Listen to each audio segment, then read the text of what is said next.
قسامه لوث. به طور خلاصه لوث به معنی اوضاع و احوالی است که سبب ظن قاضی می شود و قسامه نیز به مجموع قسم‌هایی اطلاق می گردد که با به وجود آمدن لوث برای قاضی از سوی شاکی یا متهم اقامه می شود.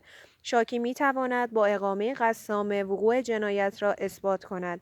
همچنین این امکان برای شاکی وجود دارد که قسامه را به متهم رد کند.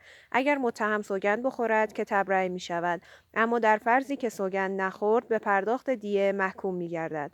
نصاب قسامه 50 خویشاوند یا بستگان ذکور شاکی یا متهم است. البته برای شاکی اگر نصاب مذکور حاصل نشود امکان تکرار قسمها وجود ندارد، اما برای متهم امکان تکرار قسمها وجود دارد.